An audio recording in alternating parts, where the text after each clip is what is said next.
tuning in to the Wing Space podcast. This podcast is not a replacement for mental health treatment or professional health care. In case of crisis or emergency, please contact your local healthcare provider or dial 911. In today's episode, you may notice a slight fluctuation in the audio quality. We appreciate your patience and understanding while we learn how to create the best possible recordings for our listeners. Hey there, Wing Space community. I am recording this podcast today a little different than the other ones that you may have seen or heard because I'm going out for a walk. And I just thought I would share some ideas and just kind of talk to you as I'm walking. I'm not sure when you're going to be listening to this podcast, but I'll tell you, it's August 6th, and I'm going for a walk for a couple of reasons.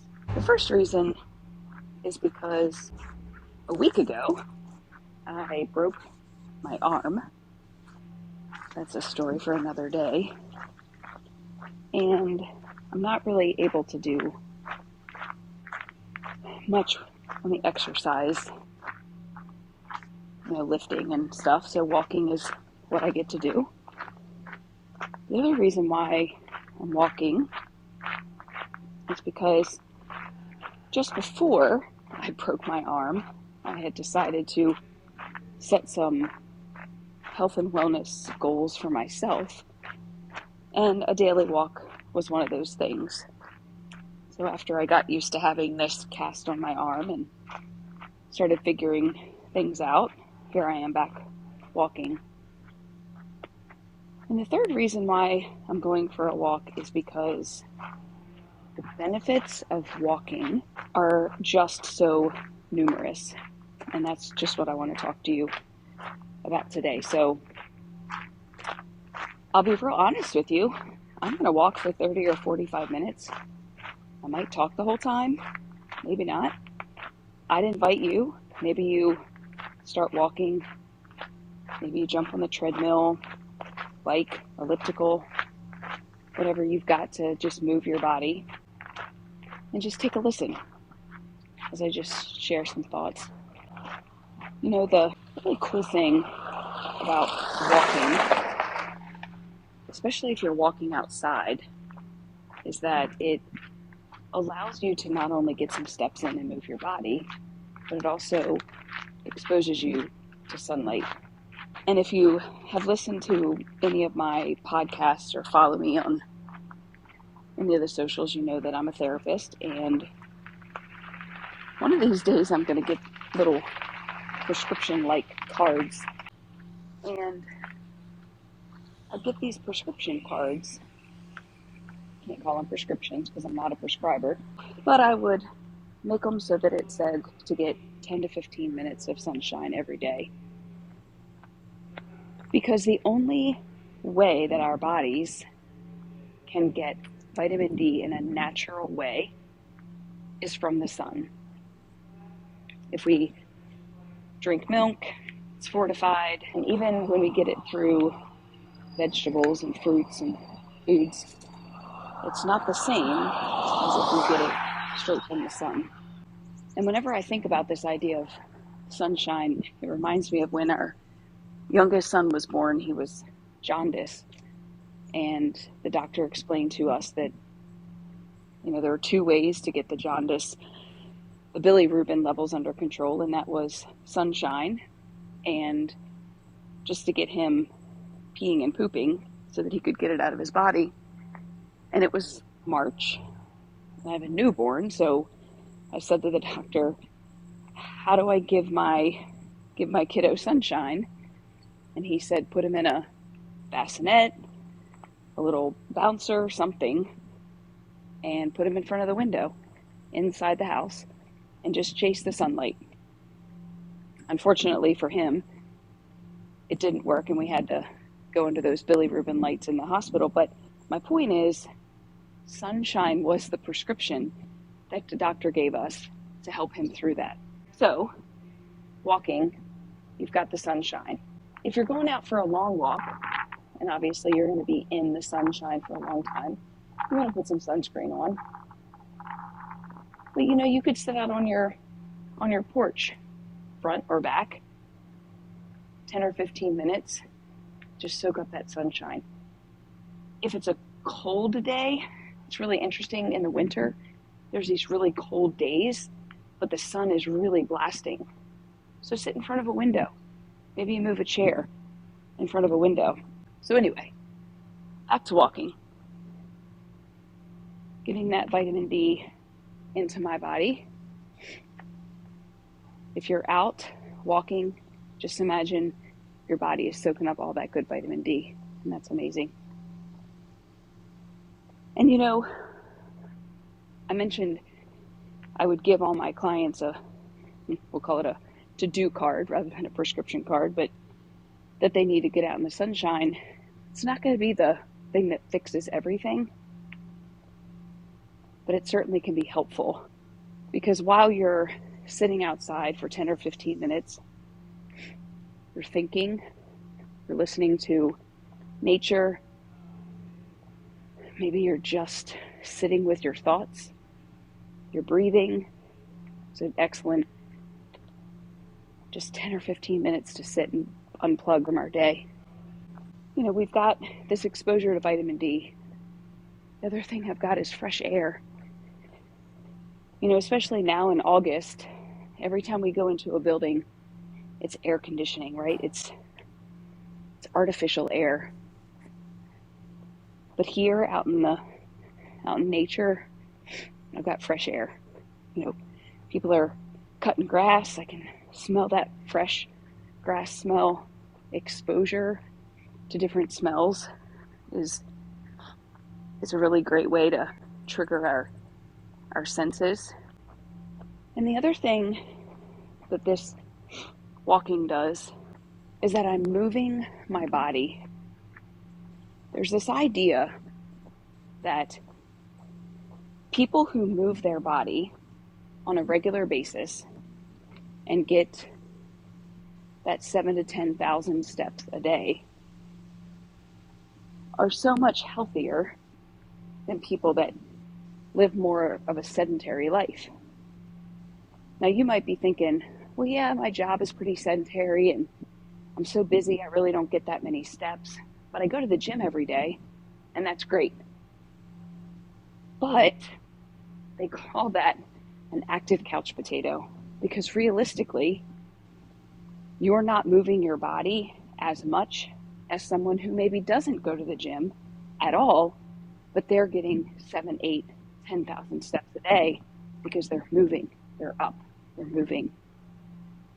So I don't know that I would consider this walk that I'm doing my exercise for the day. Probably starting to sound a little breathless, but I'm just walking.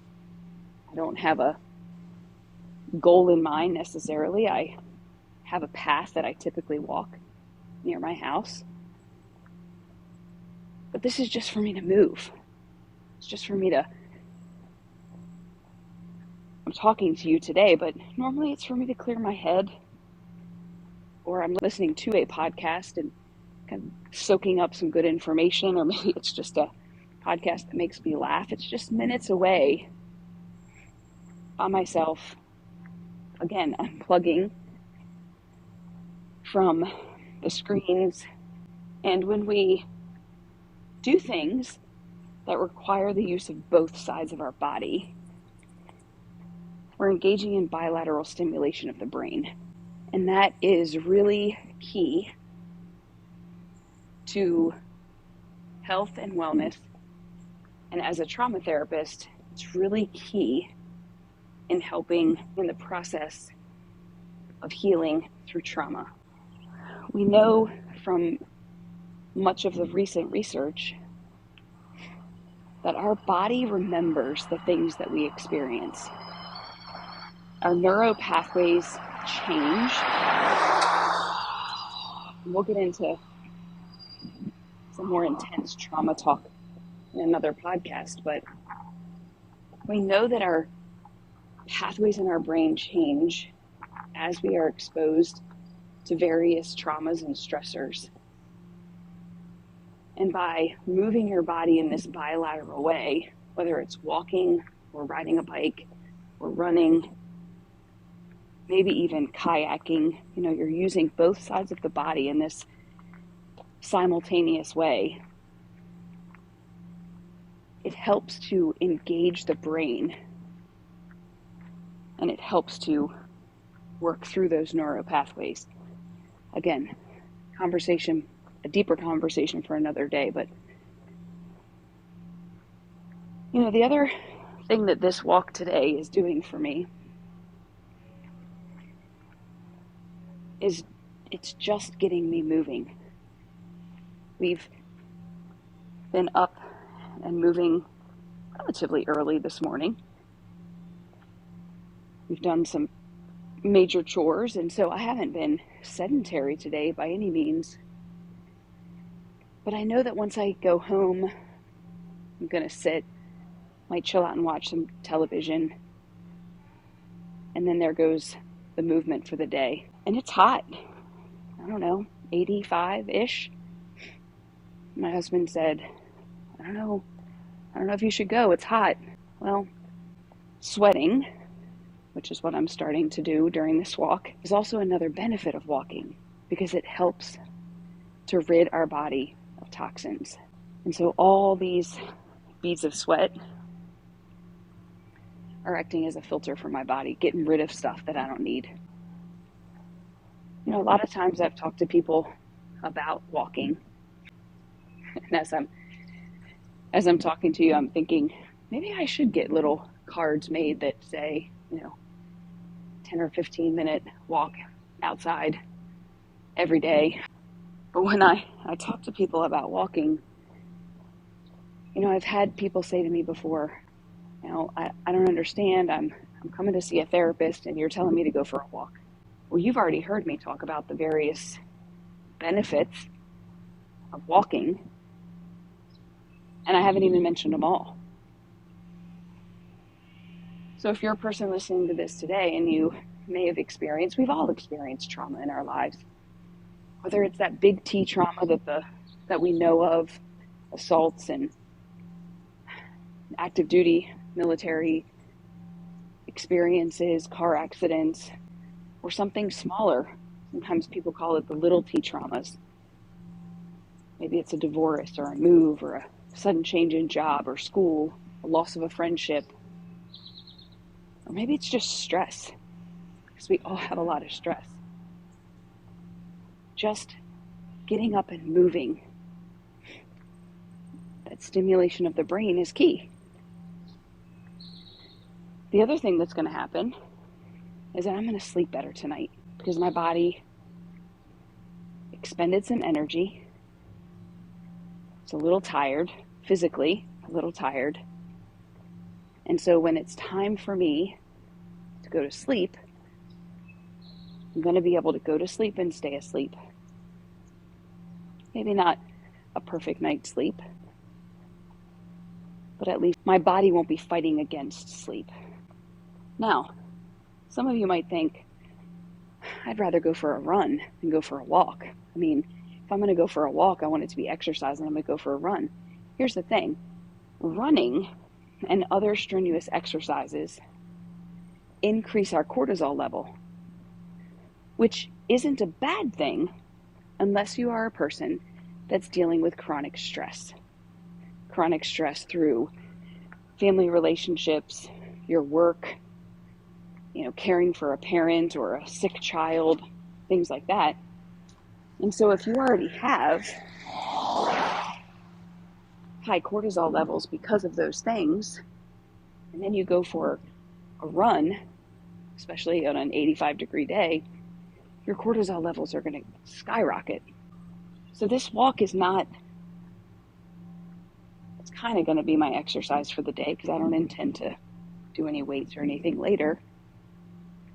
But it's also just my movement for the day, my intentional movement. When I started talking to you at the beginning of this, I told you this one was going to be a little bit different than most of the ones that you may have already listened to or that you may listen to after this. It's different for a couple of reasons. One is that I don't have any notes. I've got my AirPods in, and I'm walking down the street. And I'm just talking to you as if we were two friends having a conversation as we were walking. The other thing that's different about it is that I am moving while I'm talking to you. Like I said, I'm probably starting to sound a little breathless, and that's okay. Because maybe you're listening while you're on a walk, and it just sounds like you're walking with a friend. So let me think. I don't have any notes written down, so I'm going to have to jog my memory now about where we were and where we're going. I remember what I was going to say. I could have woken up this morning, and I could have gone for that walk when it was cooler. I could wait until later to do it, but I had it in my mind, and I just said, all right, let's do it. And sometimes what happens is we have to embrace it when we can. Because 15 minutes ago, when I decided I was going to go for this walk, I had the motivation, had the energy, had the drive. If I would have said, I'll go after dinner, maybe that motivation, that drive, that desire would be gone. So I have to embrace it. I was talking with a wellness coach, someone to help me stay accountable for the goals that I want to set. And she and I were talking about what some of the obstacles are that get in the way of a daily walk or working out or something like that. And I told her the truth of the matter is, it really is my own mindset that gets in the way. And what I'm talking to you about is a perfect example, because I could have said, it's 85 degrees, I'll do it later. But then later comes and I don't do it. And sometimes we say, I don't want to get hot and sweaty. I don't feel like changing. Well, think about how you can remove the obstacles. So, for example, this morning, like I said, we had some pretty big chores that we had to do. So when I got up this morning, I got dressed in workout clothes so that we could do the chores that we needed to do. And I set myself up, already dressed and ready to go on this walk that I wanted to do today. So with having a broken arm, getting dressed and changing clothes, it's not as easy. So I set myself up, get dressed once, ready to go. But even when I didn't have a broken arm, sometimes I would use that as an excuse. I don't feel like changing. Or I already did all the laundry and I don't feel like piling up more clothes. We regret the walk. We regret the quiet time. We regret going to the gym. We regret time with a friend that we don't do. Listen to that again. It's the things that we don't do that we often regret. I wish I would have gone for that walk. I really missed that time with a friend. I wish I would have sat down and read. But once we start moving, we don't regret that walk. Nothing about this walk that I'm going to regret today. Once we get to the gym and we start lifting weights, we don't regret it. Once we sit down at the coffee shop and start chatting with our friend, or sit down in our favorite reading nook area and start reading, we don't regret those things. It's the things we don't do. So I wanted to avoid that regret today. I wanted to make sure that I didn't sit down on the couch after dinner and say, man, I wish I would have gone for that walk. Because for me, we don't have a treadmill. I prefer walking and or running outside. But I, much to my husband's chagrin, I walk on the road near our house. So I have to go when it's light out. I can't go in the evening. Some people they have walking trails that are lit up, or we live in a town area that's got sidewalks and you can walk in the evening, or you're in a neighborhood that's safer to walk in the evening, but we don't have that. So I have to make sure I'm going before it gets dark. So what do you think? What do you think some of the obstacles are that get in the way of you putting on a pair of tennis shoes and going for a walk? I want you to think about that. Now, if you are actually walking with me now, kudos to you, or running or biking or whatever it might be. You might, again, it's August and it's sunny, it's a beautiful day. You might find a shady spot and take a quick breather, open up your notes on your phone, maybe send a text message to yourself. What are the obstacles that get in your way? Take a minute to think about that. And as you're thinking about the obstacles that get in your way, what's one thing that you could do to make that obstacle a little bit easier to overcome? I gave you a few examples. I woke up and I got dressed. I'm already ready to do it. I went for the walk when the idea hit me, rather than putting it off. And then you can think about your day and think about how you can fit this walk into your day. Now, today, we're specifically talking about going for a walk. But the reality is, it's a fill in the blank. How do I fit blank into my day? Is it prayer? Is it Bible study? Is it reading? Is it yoga, meditation, a fitness class, a walk, a run, stretching? You name it. You fill in the blank. And then you think about what are the obstacles that are in our way. Now, I talked about mindset being one of the biggest obstacles because we talk ourselves out of things. We give ourselves excuses or reasons not to do things. And then we spend time in our own head justifying it. I could have easily said, oh, well, I already have 5,000 steps and we've already done a lot today. I've been pretty active. I don't really need to go on a walk. But that's just me justifying it instead of going outside. I already had the clothes on. I already had the shoes on. All I had to do was move and step outside. For some of you, it may be your physical body instead of your mind. It might be your physical body that is the barrier. I remember a number of years ago, I've had 5 knee surgeries, and after my 4th knee surgery, I was talking to my orthopedist. He did the 4th and the 5th one, and I talked to him about running, and I've had people say that my knees are shot, I shouldn't run, and he said to me, being active, including being a runner, makes your knees healthier, even if they're bone to bone, than someone who isn't active and who isn't a runner. And so I would invite you to consider, maybe today isn't the day that you go for a 45-minute walk in 85-degree weather on a sunny August day. But maybe today's the day that you walk around your house a couple times after dinner. Or maybe today's the day that you start using that gym membership that you've had and you go walk on the treadmill. Start small. Start real small. And when I say start real small, I mean start with a minute. Because maybe for some of you, a minute is all you can do.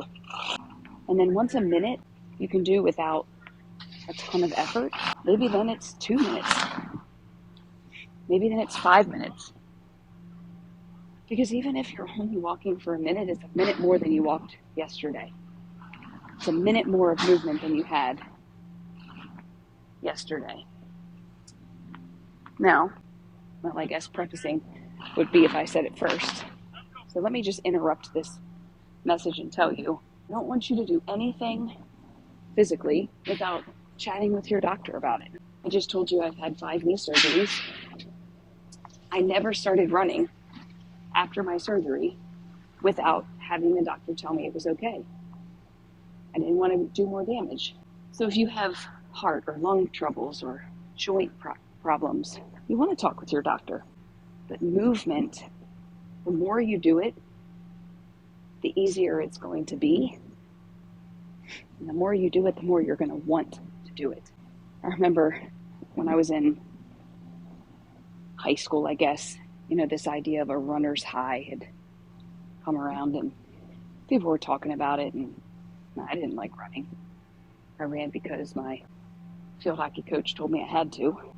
Or I ran because my softball coach told me I had to. Every now and again I'd go out on the road and go for a run, but I didn't really want to.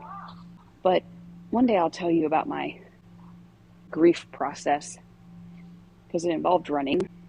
But one day it clicked for me, and I wouldn't say that it's a runner's high that I get after I go for a run, but the endorphins are definitely running. Serotonin and dopamine, they're higher, and I feel good. So the more you move, the more you're going to want to move. So I would just encourage you to think. Today we're talking about walking, movement. Can you add it into your day? Some people are all or none. They have this all or none mentality. And if they're going to set a goal to walk 30 or 45 minutes a day, and life happens. Things come up. Kids have extra homework, or dinner takes longer than you thought. You get stuck at work. There's a traffic backup. Things happen. But if you wanted to walk 30 to 45 minutes and you look at the clock and you think, I only have 10 or 15, go do it. Or if today you're looking at your calendar for tomorrow and you say, I don't have a chunk of time where I have 30 or 45 minutes. Could you break it up? Could you walk for 10 minutes in the morning and 10 minutes during lunch and then 10 minutes in the afternoon or after dinner?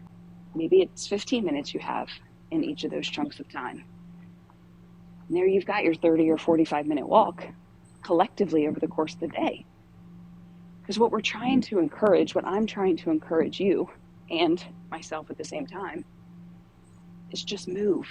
At the end of the day, if you've got a Fitbit or an Apple Watch or something that's counting your steps, you want to know that you've gotten that 7 to 10,000 steps. Doesn't matter if it was in one session, 3 sessions, or 5 sessions, or just collectively throughout the day. And you're going to have those effects throughout the course of your day because you've had that extra movement. A couple times throughout this walk, I've kind of had a little bit of a pause in my brain, kind of a little hiccup of where I want to go next, because also while I'm talking, I keep thinking of things that I want to talk to you about, ideas for other podcasts.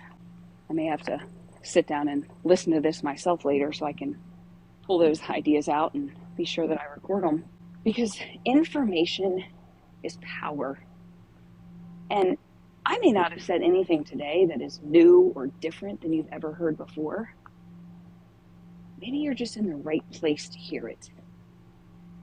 Maybe you're allowing yourself to consider something new or something different. And today's the day that you hear the message. And today's the day that you say, I'm going to put that daily walk on my to-do list tomorrow. I'm going to make it a part of my day. And if you do that, let me tell you now, I'm just so proud of you for listening to this podcast, and I'm so proud of you for considering what your obstacles are. I'm so proud of you for considering what's 1 or 2 things that you can do to reduce or remove those obstacles. If you've taken it a step further and you've already started moving, I'm proud of you, and you should be proud of yourself. Now, here's my word of warning. I mentioned a few minutes ago about some people are all or none, and if they don't have 30 or 45 minutes because that's their daily goal and they only have 10, then they're not going to do it. Well, some people develop habits, or they are in the process of developing habits, and they miss a day. So for instance, I plan to go for a walk tomorrow.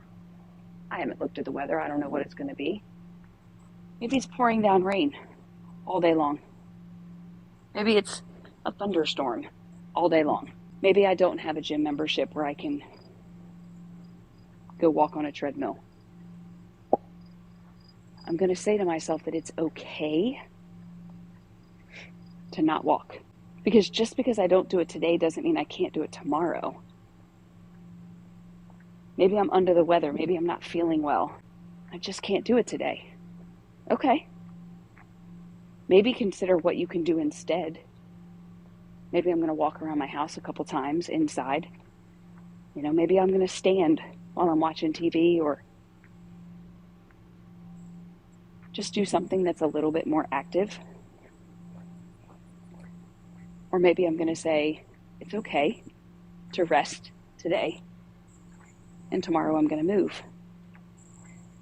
And sometimes what happens for people that have this all or nothing mentality is that they end up saying, well, I didn't do it yesterday, and may as well not even do it today. And then before you know it, it's not even on the list of things to do. We're going to talk more about habits, and I'm going to share with you some other examples and some resources and some tools. But one of the best books about habits that I've read, we're probably going to do a deep dive into it, actually. It's called Atomic Habits by James Clear. And he talks a lot about a lot of things. But one of the things that he talks about is that if you want to do something and make it a part of your habit, if you miss it twice in a row, the likelihood of you engaging in that habit decreases.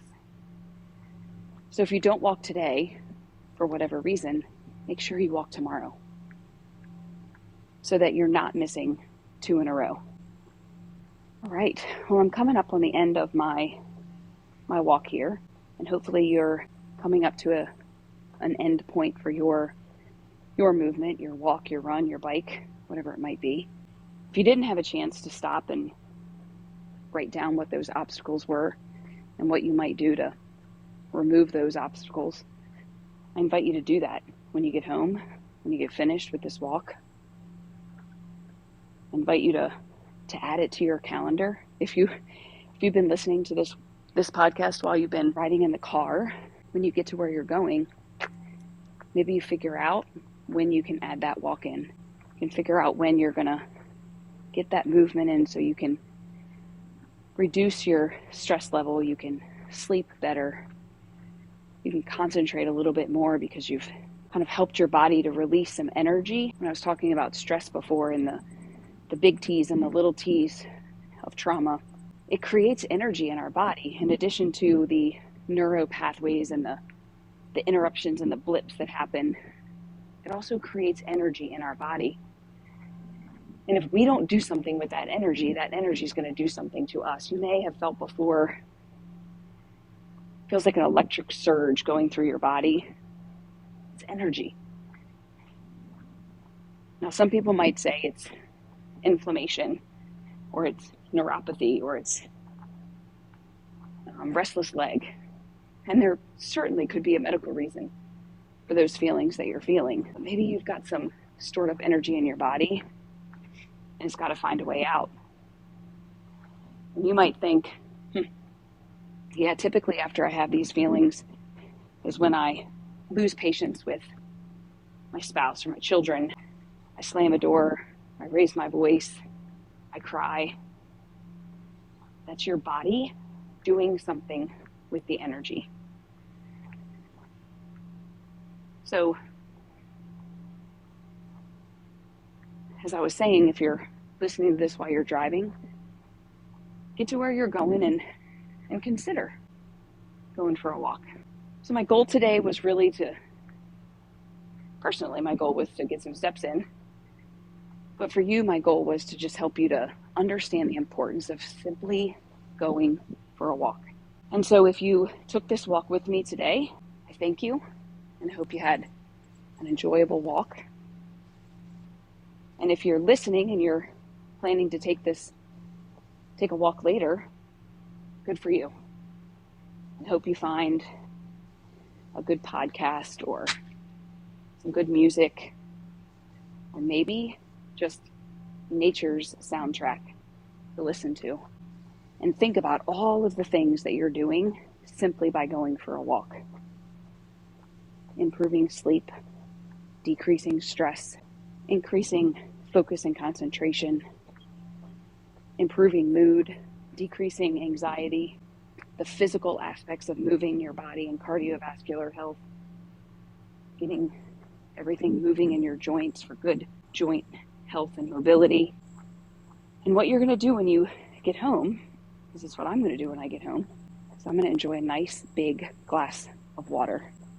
Because while I have been walking and talking to you and sweating, I've been losing water from my body, and I need to rehydrate. Hydration is another one of those things that is so vital. So when you turn this podcast off, pour that nice big glass of water, rehydrate your body, and get ready for whatever it is you have next up on your day. I'm so glad that you tuned in. I'd love to have your feedback. Feel free to email me, Jennifer@hopehealingtherapy.com. I'd love to hear what your thoughts are on this podcast, the topic, the way that I recorded it, because I really want this time, when you push play on the Wing Space podcast, I want it to be helpful, I want it to be meaningful, I want it to be useful. So I thank you for tuning in and hope you have a great day.